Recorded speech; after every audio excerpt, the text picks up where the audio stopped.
Catherine Hartwell had always been a quiet woman. She never needed much, just her small house, her garden full of lilies, and her son Lucas. That house had been her whole world since her husband, Thomas, passed away 15 years ago. She built her days around simple things: reading on the porch, making Lucas his favorite pie when he visited, and talking to the photo of her husband whenever she felt lonely. Lucas was her pride. She raised him alone, worked 2 jobs to send him to a good college, and believed he would grow into a kind man who'd never forget where he came from. She believed that so deeply, maybe too deeply. After Lucas married Clara, things slowly changed.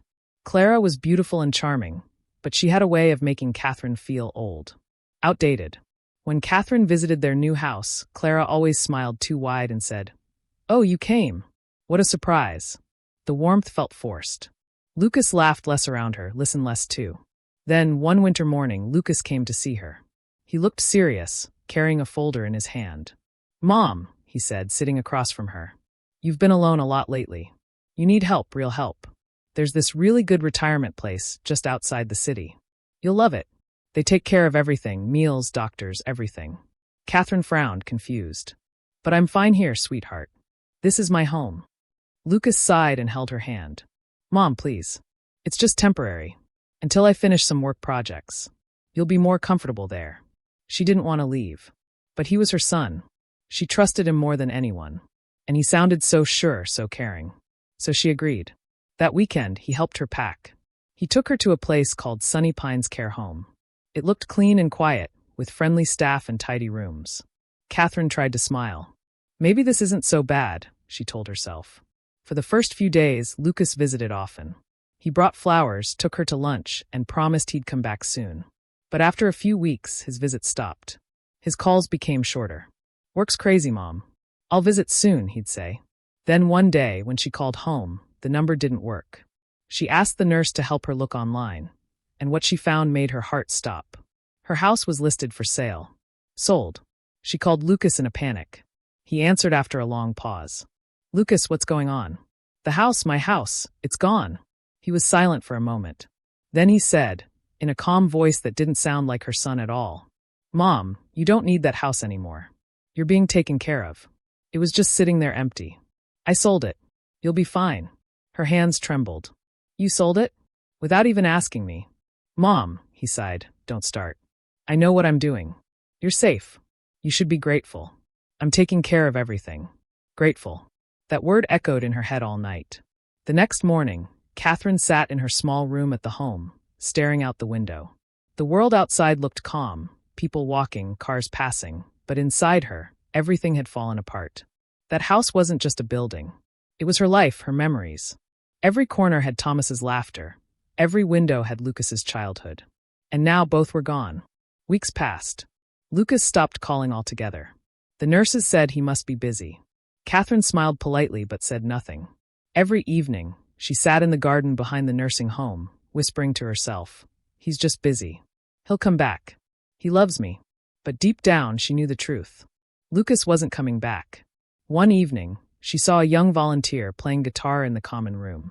The song was soft, gentle, something about home and time. Catherine listened quietly, and tears filled her eyes. Not because of sadness alone, but because she finally understood something. Her goodbye that day, when Lucas left her at Sunny Pines, wasn't real. It wasn't temporary. It was forever. She had lost her home, her trust, and a part of her heart. That night, she took out an old photo of Lucas as a little boy, smiling with a missing front tooth, holding a toy airplane. She whispered, "Where did you go, my son?" Then she looked at her hands, the same hands that had built everything for him, and she realized something else. If Lucas could take everything from her, she could build everything again. That thought was small, just a flicker. But it was the first spark of strength she had felt in a long time. Outside her window, the moonlight touched the leaves gently. It was quiet, peaceful, almost forgiving. Catherine closed her eyes and made herself a promise. This wouldn't be the end of her story. Not yet. The days at Sunny Pines turned into weeks, then months. Catherine's life became a quiet routine: breakfast at 7, medication at 9, crafts at 10. The same walls, the same garden, the same soft music playing in the hallway. For many people there, life had slowed to a stop. But not for her. Even though her heart was broken, Catherine couldn't let herself stay that way forever. Every time she saw her reflection in the window, tired eyes, gentle wrinkles, silver hair, she heard her husband's old voice in her mind. "You're stronger than you think, Kate." She started spending her afternoons in the common room, watching the other residents paint. They dipped their brushes carelessly, making simple flowers or houses. She hadn't painted in years, but one day, when one of the ladies got tired, she asked if she could finish her piece. Her hand shook a little, but the feeling came back instantly. The soft stroke of the brush, the smell of paint, the peace that came with creating something from nothing. "Wow," one of the nurses said. "You're really good." Catherine smiled for the first time in months. That small moment changed everything. She began painting every day, small pieces at first, sunsets, birds, flowers. Soon, other residents started asking her to paint for them too. She began teaching short art lessons in the afternoons, showing them how to mix colors, how to hold the brush gently, how to find calm inside their sadness. One afternoon, while she was helping another woman, a man stood in the doorway watching her. He looked to be around 50, with kind eyes and a businesslike calm. After class, he approached her. "You have a gift," he said. "I'm Henry Cole. I come here to visit my aunt sometimes. I saw your work. It's beautiful." Catherine smiled politely. "Thank you. It keeps me busy." Henry looked at the paintings drying on the tables. "Have you ever thought about selling them?" She laughed softly. Who would want paintings from an old lady in a nursing home? Henry shook his head. "You'd be surprised. People don't buy art, they buy stories. And you have a story." At first, she didn't take him seriously. But Henry didn't give up. Every week when he visited, he'd ask how her painting was going. Slowly, they became friends. He wasn't pushy, just kind and curious. He liked hearing about her life, about Lucas, about her old house. One day, Henry brought his laptop. "Let me show you something," he said. He pulled up a simple website template. "We can make an online store. You can upload your paintings, tell a bit of your story, and sell them. We'll call it Golden Hands." Catherine smiled at the name. Golden Hands. "I like that." It started small. Henry helped her photograph a few paintings and post them online. They wrote a short story under each piece, a few honest lines about hope, loss, and starting over. Within a few weeks, people started to notice. A journalist wrote a small article. "Retired teacher shares hope through art."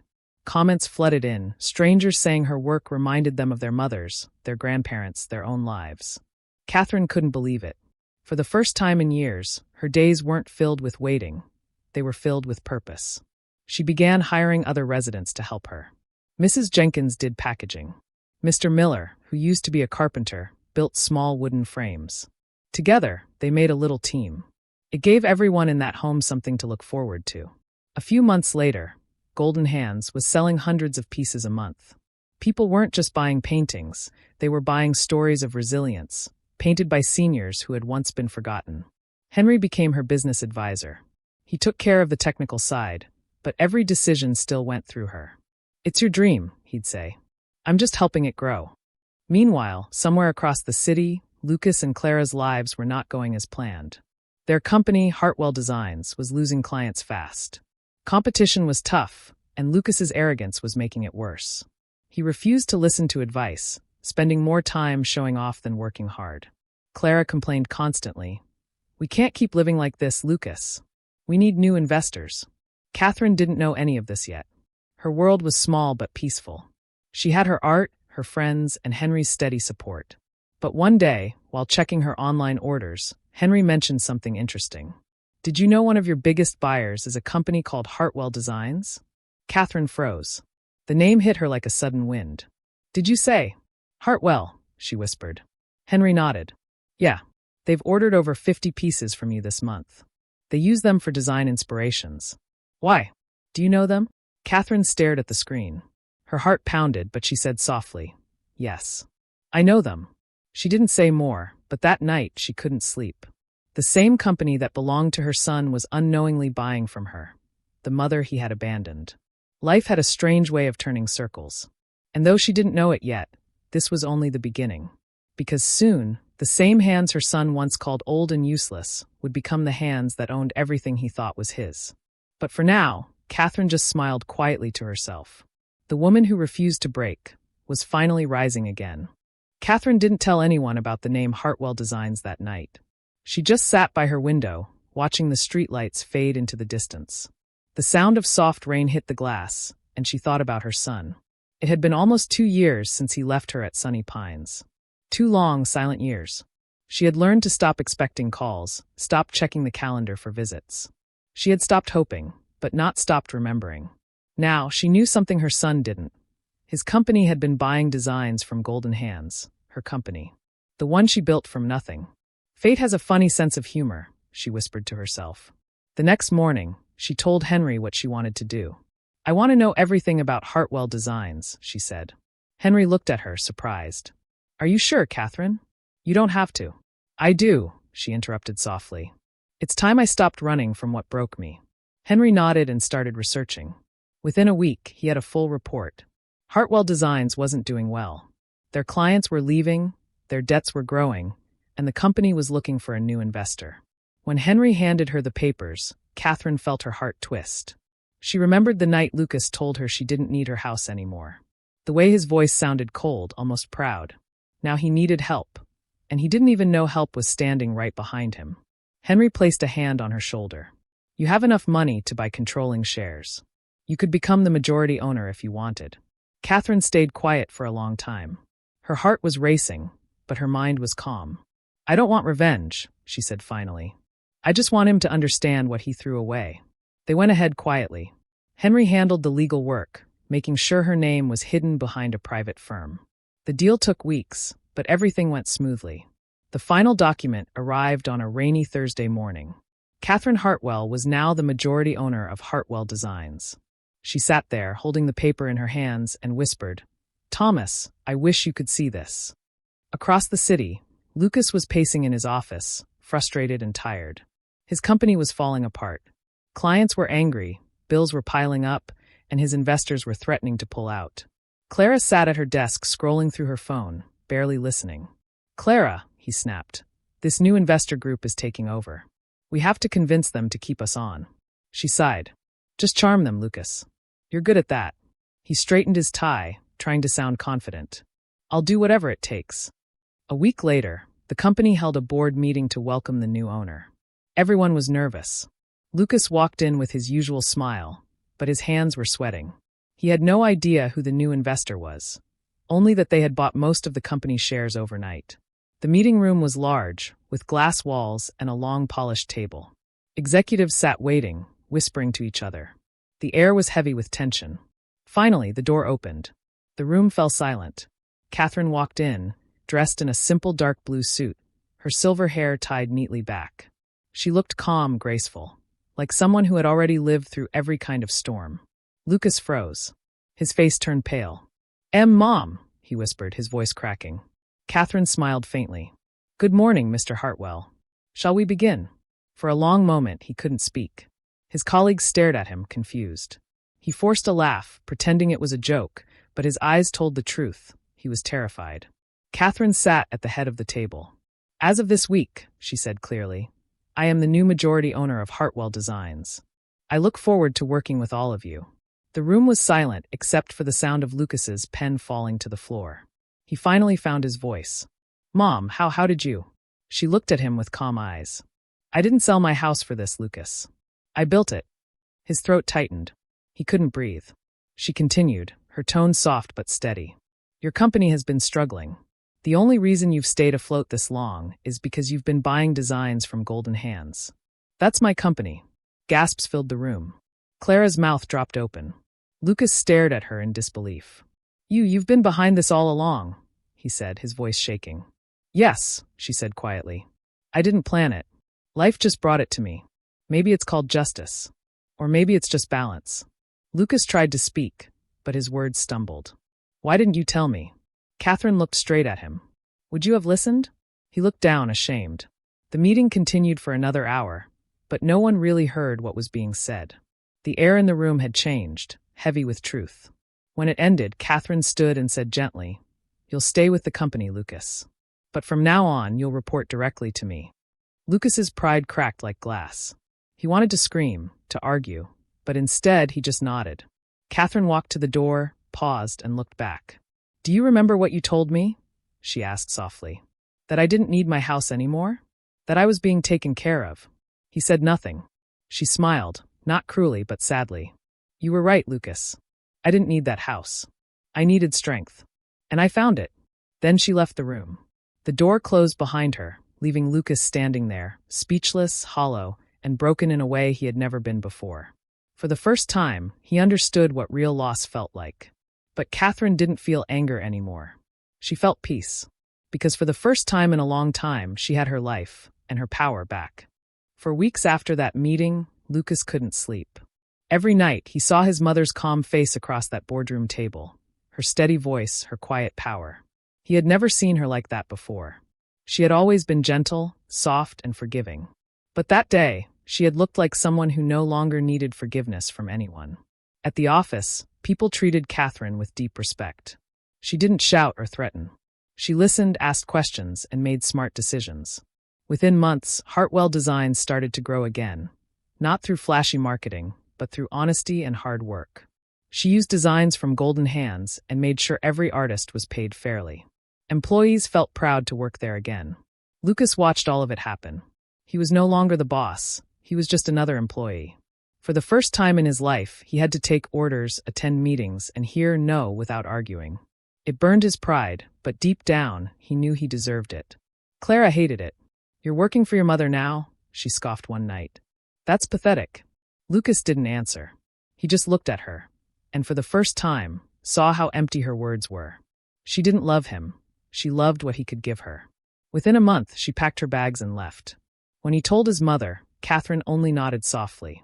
Sometimes, she said, life removes people who were never meant to stay. Days turned into months. Lucas kept working quietly and consistently. He avoided his mother as much as he could, not out of anger, but out of guilt. He couldn't face her. Every time he saw her, he remembered the night he sold her house and how easily he had said, "You don't need it anymore." But Catherine wasn't cruel. She never humiliated him, never reminded him of his mistakes. She gave him space and work. Real work. One day, she asked him to help with a special project, a campaign showing senior artists' stories from golden hands. It involved visiting nursing homes, meeting elderly painters, and recording their experiences. At first, Lucas didn't want to go. But when he met those seniors, people full of kindness, wisdom, and hope, something changed inside him. One woman said, "Your mother gave us our lives back." He asked, confused, "What do you mean?" She smiled and said, "We were just waiting to die here. Then she came and reminded us that we could still create, still matter." That night, Lucas sat in his car for hours, thinking. He realized that while he was chasing money and pride, his mother had been building something that truly mattered. A week later, he went to her office. Catherine was working late, sorting through papers. When she looked up and saw him, she smiled gently. "Lucas," she said, "you're still here." He took a deep breath. "Mom, I came to say I'm sorry." She stayed quiet, letting him continue. "I don't know how I became that person," he said, his voice trembling. "I thought success meant money. I thought I was helping you by putting you away. But I was just helping myself feel powerful. I didn't deserve your forgiveness, and yet you gave me a second chance." "Why?" Catherine looked at him for a long moment. Her eyes softened. "Because," she said quietly, "you're my son. And one day, I want you to understand that love doesn't stop when people hurt you. It just changes shape." Tears filled his eyes. "I don't deserve you." She smiled. "Maybe not, but you can still try to become the kind of man who does." That conversation changed everything. Lucas began working differently. He started arriving early, staying late, helping others, and rebuilding what he had broken, not just in business, but in himself. He visited Sunny Pines often, volunteering with the art classes. He even repaired one of the old studios that had been falling apart. People noticed the change in him. But more importantly, Catherine noticed. One evening, months later, Catherine came to visit Sunny Pines again, not as a resident this time, but as a donor. The care home had added a new wing called the Golden Hall, a space for art and music therapy for seniors. Her foundation funded it entirely. As she walked through the halls, she saw paintings, laughter, and life everywhere. Lucas walked beside her, helping carry a box of supplies. "You did this, Mom," he said quietly. Catherine looked around and smiled. "No, we did." He looked at her with respect. Not the forced respect of a son trying to please his mother, but the genuine respect of a man who had learned what really matters. Later that night, When they were leaving, Catherine stopped at the doorway. She looked back at the lights glowing softly inside the building. I used to think my story ended here, she said. But life had another chapter waiting for me. Lucas nodded. And you wrote it yourself. She turned to him, her eyes warm. No, Lucas. We're still writing it. They walked to the car in silence, the air cool and peaceful. For the first time in years, Catherine didn't feel pain when she looked at her son. She felt peace. And Lucas, who once thought success was measured by money and titles, now understood the real lesson his mother had been teaching him all along. Success isn't about what you take. It's about what you build.